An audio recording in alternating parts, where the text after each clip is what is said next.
Google invented the technology that powers ChatGPT, then watched a startup use it to threaten their entire empire. Now these two companies are racing to build something that could either save humanity or destroy it, and whoever wins controls our future. This isn't just another tech rivalry. This is a battle for the future of human civilization. On one side, you have Google, the search giant that's dominated the internet for 25 years, sitting on unlimited resources, the world's best AI researchers, and technology that took decades to build. On the other side, you have OpenAI, a company that started as a non-profit with a mission to ensure artificial intelligence benefits all of humanity, not just the powerful. They promised to be open, transparent, and focused on safety over profit. Then they took $13 billion from Microsoft, launched ChatGPT, and shocked the world by making AI accessible to everyone overnight. Google panicked. Their entire business model, built on search and advertising, suddenly faced an existential threat.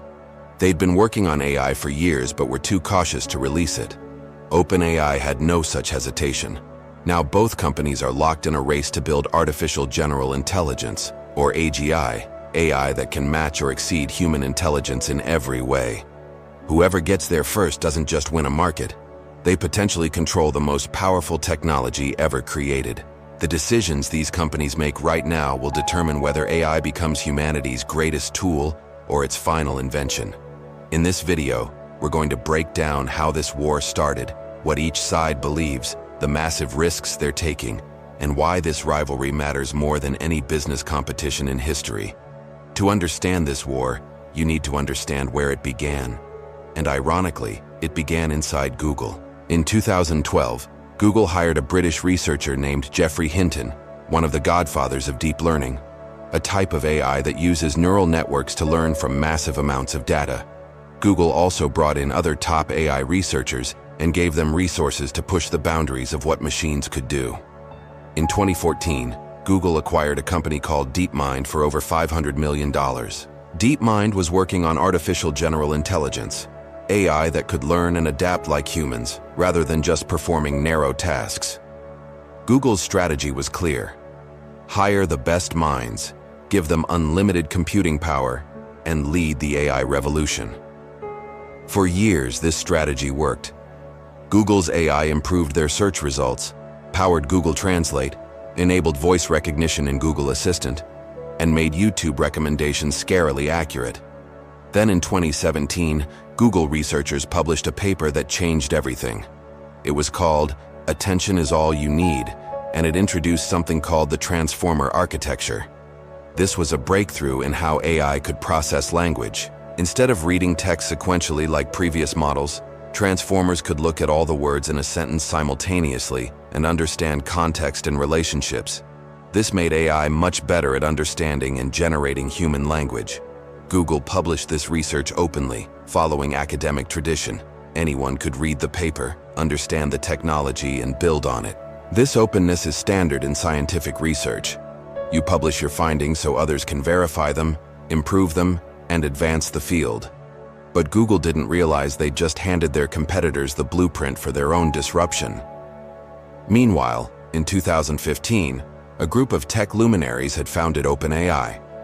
The founding team included Elon Musk, Sam Altman, Greg Brockman, Ilya Sutskever, and others. They were worried about AI safety. They saw that powerful AI was coming and that a few big tech companies, especially Google, would control it. They feared that concentrated AI power could be dangerous. What if Google or Facebook built super-intelligent AI and used it for profit without caring about risks to humanity? So OpenAI was created as a non-profit with a bold mission statement: to ensure that artificial general intelligence benefits all of humanity. They promised to conduct research openly, share their findings, and prioritize safety over profit. They raised about $1 billion in commitments from wealthy donors who believed in the mission. For the first few years, OpenAI did exactly what they promised. They published research papers, released code, and contributed to the AI community. But building cutting-edge AI is expensive, really expensive. You need massive amounts of computing power, which means renting or buying thousands of powerful processors. You need data to train the models. You need to pay top researchers competitive salaries, often millions per year, to keep them from going to Google or Facebook. OpenAI was burning through money fast. In 2018, OpenAI faced a choice: stay true to their nonprofit mission and run out of money, or find a way to generate revenue. They chose a middle path. They created OpenAI LP, a for-profit subsidiary capped at returning 100 times any investment. This structure was supposed to let them raise more money while limiting how much profit investors could make. The excess would go back to the nonprofit's mission. It was a compromise between idealism and reality. Then, in 2019, OpenAI announced a partnership with Microsoft. Microsoft would invest $1 billion and provide cloud computing resources. In exchange, Microsoft would get access to OpenAI's technology and the exclusive right to commercialize it. This partnership raised eyebrows. OpenAI was supposed to be independent and focused on benefiting humanity. Now they were tied to one of the world's largest tech companies. Elon Musk, one of the founders, left the board citing potential conflicts of interest and concerns about the direction. But the Microsoft partnership gave OpenAI resources to do something audacious. They started building massive language models using the transformer architecture that Google had invented. In 2020, they released GPT-3, a language model with 175 billion parameters trained on huge portions of the internet. GPT-3 could write essays, answer questions, generate code, and do things that seemed almost intelligent. It was impressive but still limited. You needed technical knowledge to use it, and it was only available through an API that developers could access. Then on November 30, 2022, OpenAI launched ChatGPT. This was GPT 3.5, an improved version, wrapped in a simple chat interface that anyone could use. You didn't need to be a developer or understand APIs. You just typed a question and got an answer. Within 5 days, ChatGPT had 1 million users. Within 2 months, 100 million users.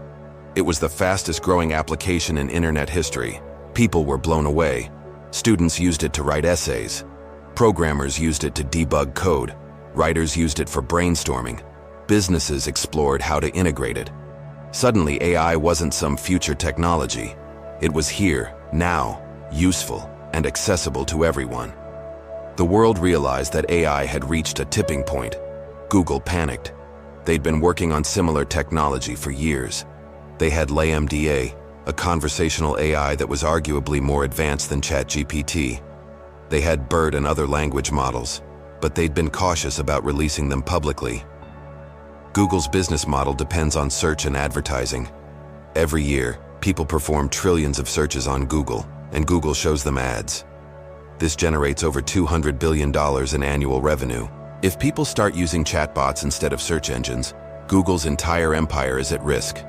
Imagine instead of Googling best restaurants near me and clicking through websites and ads, you just ask ChatGPT and get a direct answer. No ads clicked, no revenue for Google. This is an existential threat. Google knew conversational AI could cannibalize their search business, which is why they'd been hesitant to launch it. But now, OpenAI had forced their hand. In February 2023, Google rushed to announce Bard, their own conversational AI. The announcement was a disaster. During the demo, Bard gave a factually wrong answer about the James Webb Space Telescope. The mistake went viral. Google's stock dropped, losing over $100 billion in market value in a single day. It was humiliating for a company that prided itself on having the best AI. Google had been caught flat-footed by a startup they'd basically funded with their own research. Meanwhile, Microsoft, through their partnership with OpenAI, integrated ChatGPT into Bing, their struggling search engine. For years, Bing had been the punchline of tech jokes, a distant second to Google. Now suddenly Bing had AI-powered chat that could answer complex questions. Microsoft's CEO Satya Nadella openly taunted Google, saying Microsoft was going to make Google dance. It was a direct challenge to Google's dominance. The race was officially on. Both companies started releasing new AI models at a furious pace. OpenAI launched GPT-4 in March 2023, a massive improvement over previous versions.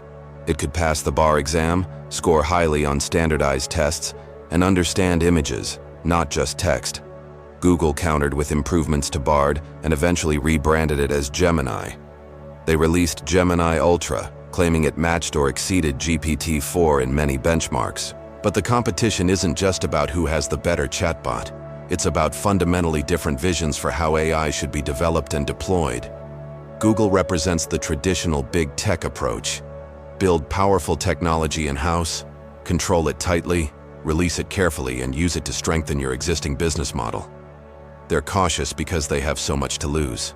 Every decision is filtered through the question of how it affects their core search and advertising business. OpenAI, at least in theory, represents a different philosophy. Move fast, release publicly, democratize access, and let people figure out what to do with the technology.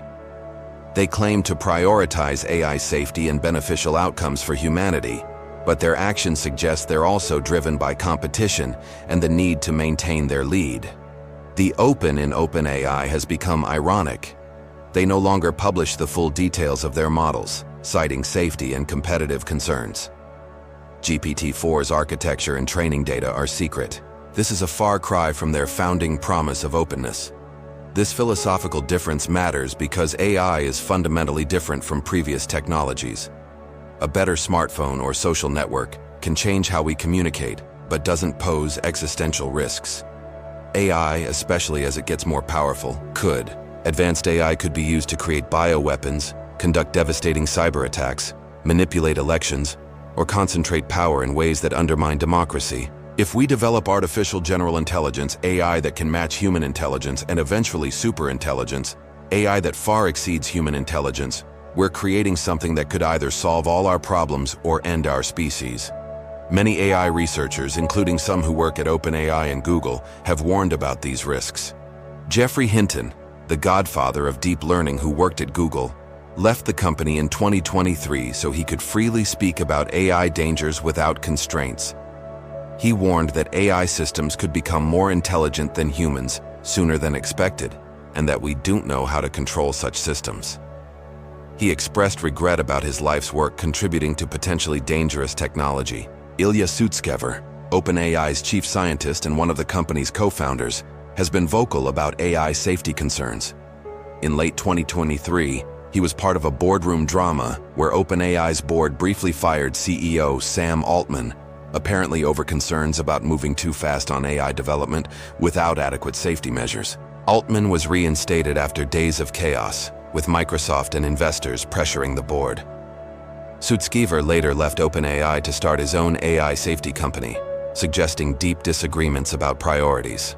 These internal conflicts reveal the tension at the heart of both companies. On one hand, researchers who understand the technology are genuinely worried about building something dangerous.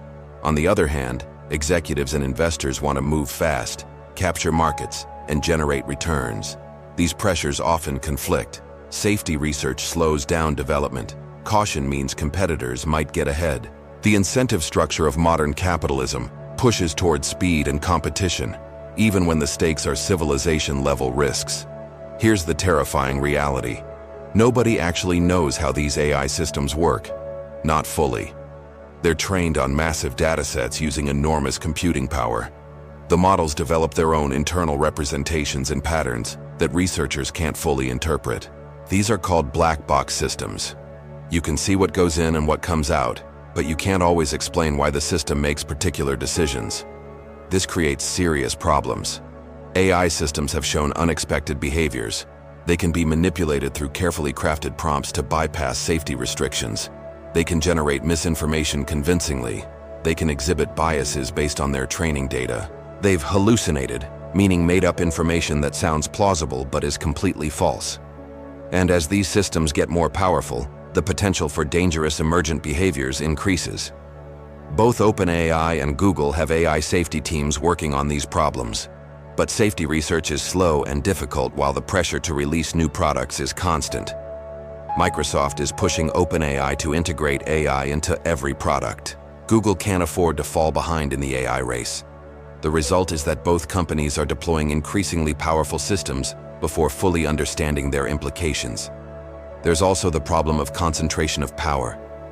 Despite OpenAI's founding rhetoric about democratizing AI, Access to cutting-edge AI is incredibly concentrated. Only a few companies, Google, Microsoft, through OpenAI, Meta, Anthropic, and maybe a handful of others have the resources to train frontier AI models. These models cost tens or hundreds of millions of dollars to train. The computing infrastructure required is massive. This means a tiny number of companies and the people who control them are making decisions that affect billions. What if these companies decide to use AI for surveillance, social control, or manipulation? What if they optimize AI systems for engagement and profit in ways that harm society, like social media algorithms have? What if AI amplifies existing inequalities, giving tremendous advantages to whoever controls it? These aren't hypothetical concerns. They're already happening to some degree. The OpenAI versus Google war has also spawned other players trying to offer alternatives. Anthropic, founded by former OpenAI researchers who left over safety concerns, has built Claude, an AI assistant designed with stronger safety guardrails. Meta released Llama, an open-source AI model that anyone can download and modify. Smaller companies and open-source communities are trying to create AI that isn't controlled by big tech. But the economics heavily favor the giants. Google has its own data centers, access to more data than almost anyone, decades of AI research, and hundreds of billions in revenue to fund development. Microsoft, through OpenAI, has similar advantages. These companies can spend more, hire the best researchers, and move faster than smaller players. The AI race is becoming an arms race where only the wealthiest can compete. This is leading to an interesting dynamic where former allies become competitors. Google and OpenAI were once part of the same ecosystem, with researchers moving between academia, Google, and OpenAI.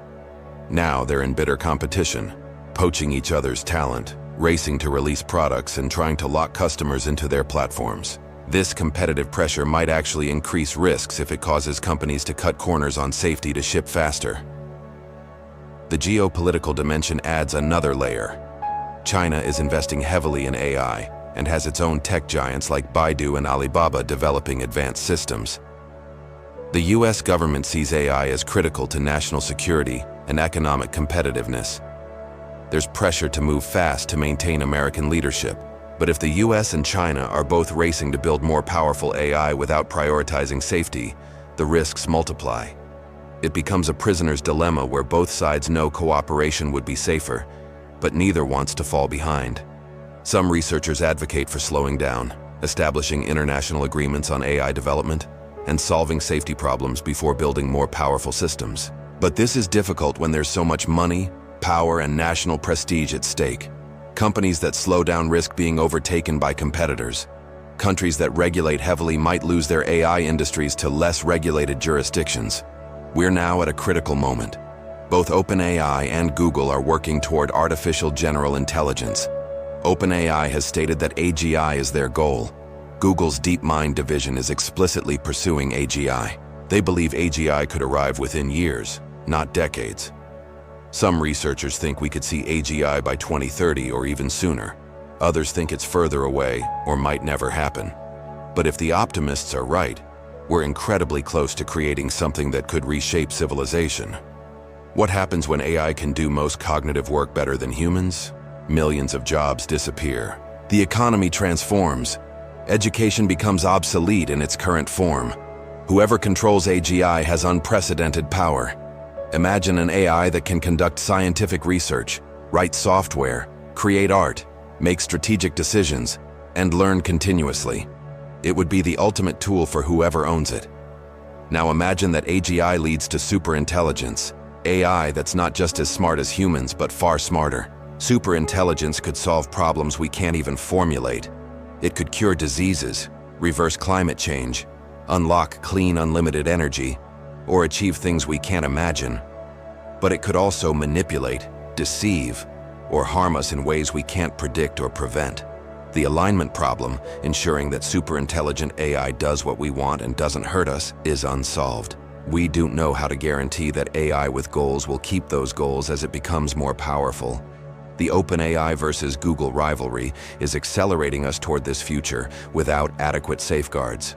Both companies are making enormous bets that they can build safe, beneficial AGI. But they're doing it under competitive pressure, with financial incentives to move fast, and without full understanding of what they're building.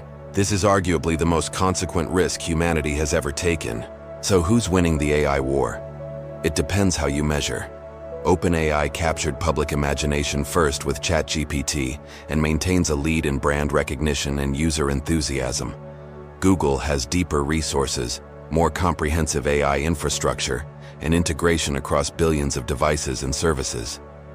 Microsoft, through OpenAI, is gaining ground in enterprise AI and threatening Google's search monopoly. Google is defending its turf while trying to monetize AI without destroying its advertising business. But focusing on who's winning misses the bigger picture. The real question isn't which company leads in AI. It's whether humanity can navigate the transition to a world where AI is ubiquitous and increasingly powerful without catastrophic outcomes. Can we build AI that's safe, beneficial, and aligned with human values? Can we distribute the benefits broadly rather than concentrating power and wealth? Can we avoid an AI arms race that prioritizes speed over safety? The OpenAI versus Google rivalry embodies the tensions at the heart of AI development.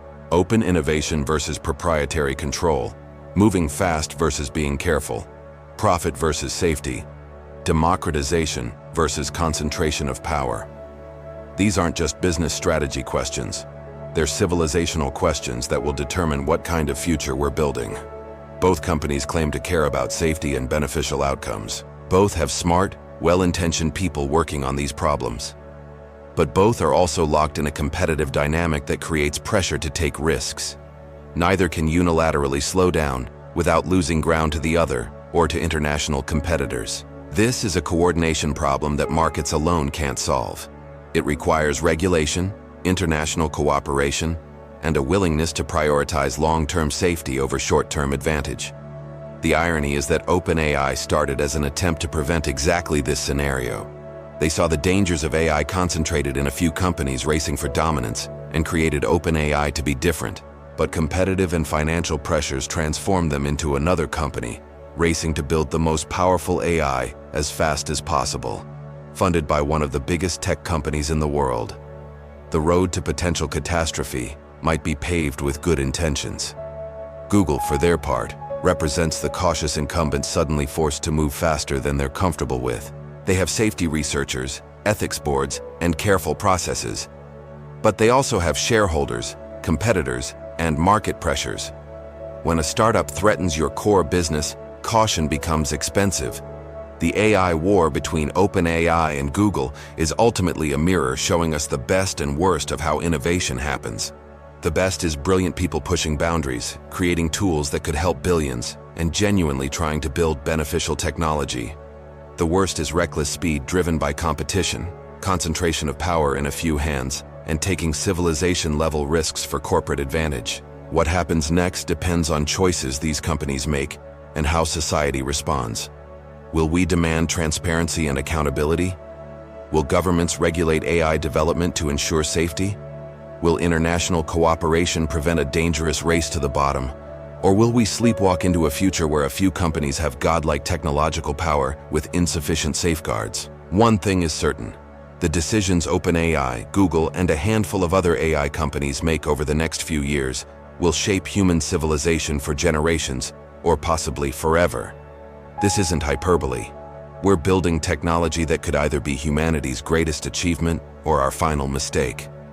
The AI war between OpenAI and Google isn't just a business story. It's the story of how we'll navigate the most important transition in human history. And right now, we're letting companies driven by profit and competition write that story without enough oversight, caution, or democratic input. That should terrify and motivate everyone who cares about the future.